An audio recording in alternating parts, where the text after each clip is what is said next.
Hello everyone, this is class 9th and the chapter is force and laws of motion and today's topic is introduction of force. इस chapter में हम force का introduction आज करेंगे। Chapter का name है आपका force and laws of motion. इसके अंदर आपको फोर्स और मोशन की जो लॉज है उसकी स्टडी करनी है और जो मोशन की लॉज है वो किसने दी थी? न्यूटन ने। ओके, तो हमारा टॉपिक है आज का फोर्स। तो सबसे पहले फोर्स को डिफाइन करते हैं। फोर्स होता क्या है? डेली लाइफ में हम बहुत सारी ऐसी एक्टिविटीज़ करते हैं जिसमें हमें फोर्स अप्लाई करना पड़ता है, जैसे किक करना, पुल करना, पुश करना, स्ट्रेच करना किसी ऑब्जेक्ट को। तो ये सारी चीज़ों में हम क्या अप्लाई करते हैं? फोर्स हम यूज करते हैं। तो सिंपली हम कह सकते हैं कि किसी ऑब्जेक्ट को पुश और पुल करना फोर्स कहलाता है। तो सिंपली हम एक लाइन में इसको डिफाइन कर सकते हैं, अ पुल और a push known as a force. किसी को खींचना या धक्का करना, धक्का देना, उसको हम फोर्स बोल सकते हैं सिंपली। वैसे इसके लिए बहुत सारे टर्म यूज कर सकते हैं हम, स्ट्रेचिंग, किकिंग, हिटिंग। तो मेनली हम इसको डिफाइन कर लेंगे इजली, ए पुल और a push is known as a force. जो फोर्स है उसको हम किस क्वांटिटी में, किस यूनिट में मेजर करते हैं, तो उसके लिए एक आपकी यूनिट है फोर्स की, क्या है वो आपको पता होनी चाहिए, न्यूटन। और सिंबल इसको रिप्रेजेंट करते हैं हम एन से। क्लियर? जो आपकी फोर्स की यूनिट है न्यूटन। न्यूटन साइंटिस्ट हुए हैं जिन्होंने फोर्स और लॉज ऑफ मोशन की डिस्कवरी की है, तो उसी के नाम के बेस पे इनका यूनिट को रख दिया है न्यूटन। तो फर्स्ट ऑफ ऑल यूनिट होती क्या है? लिख दिया यहाँ पे यूनिट, कि न्यूटन में हम मेजर करेंगे किसी भी क्वांटिटी को मेजर करने के लिए एक पर्टिकुलर यूनिट का हम यूज़ करते हैं। जैसे हमें लेंथ मेजर करनी होती है तो हम मीटर, सेंटीमीटर, किलोमीटर, ये सारी यूनिट्स का यूज़ करते हैं। ऐसे ही अगर फोर्स हमें मेजर करना होता है तो हमें न्यूटन, डाइन, सीजीएस यूनिट होती है जो फोर्स की, वो होती है डाइन। तो न्यूटन और डाइन, इनमें हम फोर्स को मेजर करेंगे। जैसे कोई भी क्वांटिटी होती है, 2 मीटर, 5 मीटर, लेंथ को हमने मेजर कर लिया कि जो लेंथ है ये आपके यहाँ से यहाँ तक 5 है, तो 5 क्या मीटर होगी या किलोमीटर होगी, कुछ होगा इसके सामने, तो उसी को हम बोल देते हैं यूनिट, 5 किलोमीटर। ऐसे ही अगर फोर्स बोले 5, 6, तो क्या होगा, 5 न्यूटन और 6 न्यूटन। न्यूटन में हम फोर्स को डिफाइन करते हैं, उसकी क्वांटिटी को मेजर कर सकते हैं कि how many Newton force apply, किसी भी ऑब्जेक्ट पे कितने न्यूटन फोर्स अप्लाई किया है। तो जो यूनिट होती है फोर्स की वो होती है आपकी न्यूटन। क्लियर? उसके बाद जो फोर्स होते हैं आपके, फोर्स के इफेक्ट क्या होते हैं? डेली लाइफ में आप बहुत सारे इफेक्ट्स देखते हो, इफेक्ट्स ऑफ फोर्सेज। क्लियर? तो बहुत सारे इफेक्ट्स होते हैं जो डेली लाइफ में आप करते हो, उन्हीं को आपको रिमाइंड करके आपको पॉइंट्स में लिखना है। तो देखो, किसी जब भी हम फोर्स अप्लाई करते हैं किसी ऑब्जेक्ट पे, तो मेनली मोस्टली क्या होता है, फोर्स लगाने से किसी ऑब्जेक्ट की शेप चेंज हो जाती है। जैसे आपके पास एक बॉल है, बॉल को आपने पिंच किया, पिंच करते हुए क्या होगा, उसकी शेप चेंज हो जाएगी। तो आप फोर्स लगा के किसी भी ऑब्जेक्ट का शेप और साइज चेंज कर सकते हो। A force may change shape और size of any object. Clear? तो फर्स्ट इफेक्ट क्या हो गया, change in shape and size. Okay, second effect, a force may change the state of motion. एक वर्ड लिया है मैंने, change in state of motion. First chapter पढ़ा था हमने मोशन, उसमें हमने पढ़ा था स्टेट ऑफ मोशन से मीनिंग क्या है। तो आप रिमाइंड कीजिए उसको, स्टेट ऑफ मोशन जब स्पीड के साथ, स्पीड प्लस डायरेक्शन, स्पीड के साथ साथ आप डायरेक्शन को चेंज करते हो, तो उस पोजीशन को आप बोल सकते हो स्टेट ऑफ मोशन। चेंज होना स्टेट ऑफ मोशन में। एक फोर्स क्या है, किसी की ऑब्जेक्ट की स्पीड को चेंज कर सकता है, प्लस डायरेक्शन को भी उसकी चेंज कर सकता है। जैसे एक बॉल है, मैंने आपको पास की, तो आपने वो बॉल को पुश करके दूसरी डायरेक्शन में आप उसको भेज सकते हो, तो आपने डायरेक्शन चेंज कर दी। दूसरा, मैंने आपको बॉल बहुत तेजी स्पीड से पास की, आपने उसको फोर्स लगा के पकड़ लिया और आपने धीरे से पास की, तो क्या हुआ, उसकी स्पीड भी चेंज हो गई। तो स्पीड के साथ साथ आपने उसकी डायरेक्शन भी चेंज की और उसकी स्पीड भी चेंज की, तो इस कंडीशन को हम बोल सकते हैं स्टेट ऑफ मोशन। तो ए force may change state of motion. Okay, next point है आपका ए force may change the position of an object. किसी भी ऑब्जेक्ट की पोजीशन को चेंज कर सकता है, यानी कि जो बॉडी आपकी रेस्ट में है उसको मोशन में ला सकता है और जो बॉडी आपकी मोशन में है उसको रेस्ट में ला सकता है। जैसे कोई मूविंग बॉल है, यहाँ से यहाँ तक गई, आपने इसको फोर्स लगा के यहाँ पे कुछ लगा दिया बैरियर, तो वो रुक गई। तो आपकी जो बॉडी है मोशन में थी, लेकिन आपने क्या किया, उस पर फोर्स को अप्लाई करके उसको रेस्ट में कर दिया। तो फोर्स क्या कर सकता है, फोर्स में स्टॉप द एनी ऑब्जेक्ट, किसी ऑब्जेक्ट को फोर्स स्टॉप कर सकता है और एक स्टेशनरी ऑब्जेक्ट को मोशन में भी ला सकता है। तो these are the effects of forces. Forces ये इफेक्ट डालते हैं।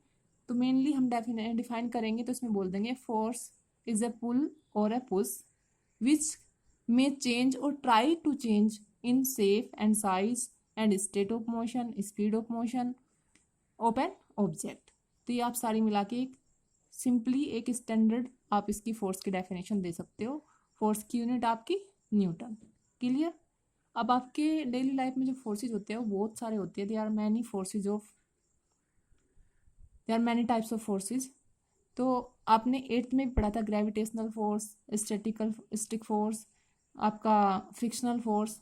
तो आपके बहुत सारे फोर्सेज होते हैं, लेकिन हमें यहाँ पे जो टाइप्स करेंगे फोर्स को, हम ऑल फोर्सेज को 2 टाइप्स की 2 कैटेगरी में डिवाइड करेंगे।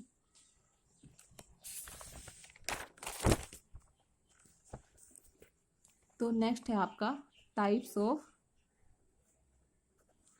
फोर्सेज। यहाँ पे हम इसको they are 2 types of forces. Mainly तो ये बहुत सारे होते हैं, लेकिन हमें इनको कैटेगराइज करना है। तो 2 पार्ट में हमने इसको डिवाइड कर लिया। नंबर 1 आपका बैलेंस फोर्सेज और सेकंड आपका अनबैलेंस फोर्सेज।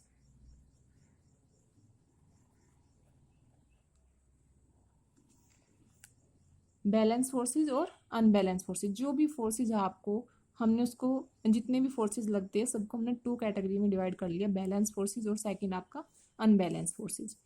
अब इनको कर लेते हैं। जो बैलेंस फोर्सेज होते हैं वो एक दूसरे को कैंसिल आउट कर देते हैं। जो आपका नेट रिजल्टेंट फोर्स आता है वो आपका 0 आता है। तो उस टाइप के फोर्सेज को हम बोल देते हैं बैलेंस फोर्सेज। अब मान लो आपके पास एक ऑब्जेक्ट है, लेट एन ऑब्जेक्ट, और इस पे आपके 2 और मोर देन 2 फोर्सेस एक्ट कर रहे हैं, लेकिन ध्यान रखना है अपोजिट डायरेक्शन में एक्ट कर रहे हैं। एक फोर्स आपने ये लगाया एफ से डिनोट करते हैं फोर्स को, इधर से भी आपने फोर्स लगाया एफ न्यूटन आपने इधर से लगाया, एफ न्यूटन इधर से लगाया। तो क्या आपका ऑब्जेक्ट मूव करेगा? नहीं, क्योंकि दोनों फोर्सेज क्या है, इक्वल मैग्नीट्यूड के हैं। अब मैंने इसमें F1 F2 तो लिखा नहीं कि F1 की जो न्यूमेरिकल वैल्यू है वो डिफरेंट हो और F2 की अलग हो। मैंने दोनों को लिखा है F। इसका मतलब है दोनों की जो न्यूमेरिकल वैल्यू है वो सेम है। कितनी भी मान सकते हो आप, 5 न्यूटन, 6 न्यूटन, 7 न्यूटन, कितनी भी। लेकिन जब दोनों साइड से आप अपोजिट डायरेक्शन में फोर्स लगाओगे तो दोनों फोर्सेज एक दूसरे को कैंसिल आउट कर देंगे, और जो आपका रिजल्टेंट फोर्स आएगा, नेट फोर्स आएगा, वो आएगा आपका F minus F equal to 0। तो नेट फोर्स जो आपका होगा वो हो जाएगा 0। क्लियर। अब मान लेते हैं 2 फोर्सेज ना होती है, 3 है, एक फोर्स हमने और लगा दिया इस पर। अब हम इसकी वैल्यू रख लेते हैं। मान लो ये 5 न्यूटन है, ये हमने लगाया 3 न्यूटन का, और ये वाला फोर्स लगाया हमने 2 न्यूटन का। तो हम इसको क्या करते हैं, इधर वाला फोर्स कितना है, F इक्वल टू 5 न्यूटन, और ये वाला नेट फोर्स कितना होगा, F डैश मान लेते हैं इसको 3 + 2, क्योंकि दोनों सेम साइड में लग रहे हैं तो हम इनको ऐड कर लेंगे। तो ये क्या हो गया, 5 न्यूटन। तो 5 न्यूटन राइट से और 5 न्यूटन लेफ्ट से। तो फिर क्या होगा, दोनों फोर्सेज को हम कैसे निकालेंगे, F माइनस एफ डैश, लेकिन दोनों की न्यूमेरिकल वैल्यू सेम है, 5 माइनस 5 इजकल टू 0। तो इस कंडीशन में भी आपका नेट फोर्स जो रिजल्टेंट फोर्स होगा वो 0 होगा, और इस टाइप के फोर्सेज को हम बोल देंगे बैलेंस फोर्सेज। डेली लाइफ में आप देखो, बचपन में आप एक गेम खेलते हो टग ऑफ वार, रस्सी खींचते हैं जिसमें बच्चे इधर से दोनों साइड से। तो क्या होता है, जब तक फोर्स इक्वल होता है दोनों साइड से तो रस्सी बैलेंस में बनी रहती है। तो वो जो आपका फोर्स है बैलेंस फोर्स है, लेकिन एक कंडीशन ऐसी आती है कि एक टीम उसको अपनी साइड खींच लेती है, तो इसका मतलब उस साइड से फोर्स ज़्यादा लगा। तो उस टाइप के फोर्स को हम बोल देते हैं अनबैलेंस फोर्सेज। ये तो हो गया आपका बैलेंस फोर्स। अब सेकंड लेते हैं, मान लिया हमने एक ऑब्जेक्ट लेते हैं, इस पे हमने फोर्स लगाया, ये लगाया 5 न्यूटन और ये लगाया 7 न्यूटन। एक साइड फोर्स ज़्यादा है, तो जब हम रिजल्टेंट फोर्स निकालेंगे, इसको मान लेते हैं हम F1, इसको मान लेते हैं F2, तो जो नेट फोर्स होगा F net equal to F1 minus F2। तो आपका नेट फोर्स कितना आएगा, 7 माइनस 5 इक्वल टू 2 न्यूटन। तो जो आपका रिजल्टेंट फोर्स है वो 2 न्यूटन है, आपका 0 नहीं है। तो आपका ऑब्जेक्ट क्या होगा, मूव करेगा, लेकिन किस साइड में, लेफ्ट साइड में, क्योंकि लेफ्ट साइड का जो फोर्स है वो ग्रेटर है, 5n से ग्रेटर है 7 है न्यूटन। तो 7 न्यूटन की साइड जो नेट फोर्स लग रहा है वो है 2 न्यूटन, क्योंकि 5 को 5 से कैंसिल कर दिया, 7 में से 5 इधर लगा तो 5 ने 7 से 5 को अलग कर दिया, तो जो आपका नेट रिजल्टेंट फोर्स बचा वो बचा आपका 2 न्यूटन। तो ये जो 2 न्यूटन फोर्स है वो आपका अप्लाई हो रहा है किस डायरेक्शन में, लेफ्ट डायरेक्शन में। तो आपका जो ऑब्जेक्ट है वो मूव करेगा लेफ्ट साइड। क्लियर। और किस टाइप का फोर्स है ये, अनबैलेंस फोर्स। ये तो आपने न्यूमेरिकली किया। अब आपको इसका फॉर्मूला याद रखना है, जो जब भी आप नेट रिजल्टेंट फोर्स निकालोगे तो आपको करना है F1 माइनस F2, या बहुत सारे फोर्सेज भी हो सकते हैं, F1 F2 F3 F4।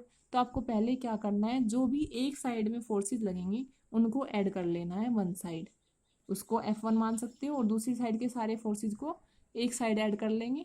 और फिर क्या करेंगे, जो फोर्स बड़ा होगा उसको पहले रखेंगे।